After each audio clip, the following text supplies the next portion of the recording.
मुकेश अंबानी, रिलायंस, जियो कितने अच्छे लोग हैं और कितनी अच्छी कंपनी है, क्योंकि आपको हर चीज फ्री में देते हैं। हम लोग मोटा भाई को अलग ही मानते हैं, पर रातों रात मोटा भाई ने 1000 से ज्यादा लोगों को बेरोजगार कर दिया। इतना ही नहीं, 9000 से ज्यादा लोगों को निकालने की प्लानिंग चल रही है इनके B2B वर्टिकल में।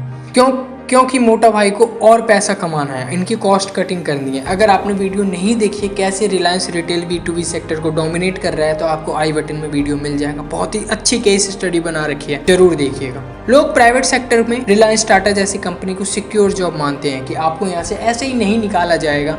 अगर आप काम नहीं करोगे तो वो अलग बात है, पर टाटा तो अपनी बात पे हमेशा खड़ा उतरता है। पर रिलायंस, मोटा भाई के पास इतना पैसा है कि वो हर दूसरे दिन नया घर, नई गाड़ी। बॉलीवुड एक्टर को तो यार ये बैक स्टेज डांसर बना के नचाते हैं। रिलायंस हर दूसरे दिन नई कंपनी खरीद रही होती है या फिर उस सेक्टर में घुस रही होती है, पर अपने एम्प्लॉयज़ को पैसे देने के लिए इनके पास पैसा नहीं है और इनको कॉस्ट कटिंग करनी है। आज के टाइम रिलायंस हर एक इंडस्ट्री में हर एक बिग जाइंट से पंगा ले रही है, चाहे वो रिटेल हो, फाइनेंस हो, OTT प्लेटफॉर्म हो या कोई और सेक्टर हो।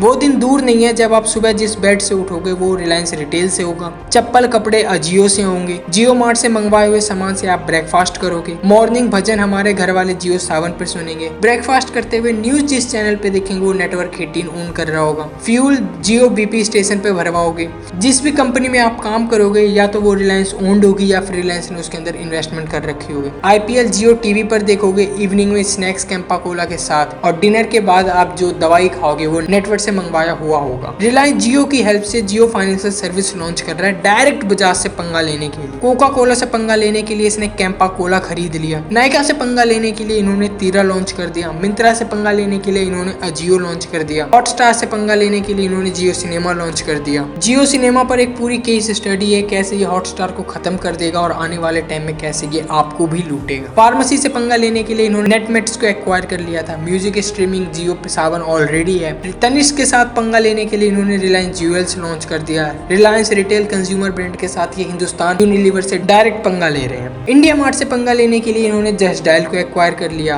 और देखते ही देखते हर एक बड़ी कंपनी को रिलायंस एक्वायर कर रहा है या तो उससे पंगा लेने के लिए उस सेक्टर में घुस रहा है। और ये रिलायंस अपना इतना बड़ा एम्पायर सिर्फ डेट फॉर्मूला से खड़ा कर रहा है। और रिलायंस ये पूरा अपना बिजनेस वैसे ही खड़ा कर रहा है जैसे अदानी और बिग बाजार ने किया था।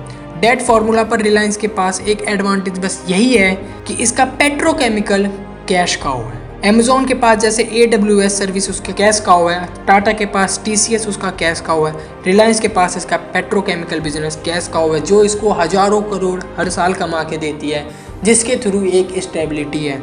वरना रिलायंस के पास भी 2 लाख करोड़ से ज़्यादा का कर्जा है, जिसको पूरा करना उसके लिए भी कहीं ना कहीं एक मुश्किल की बात है। रिलायंस की हमेशा से एक ही प्लानिंग रही है, kill the competition and you will win the game.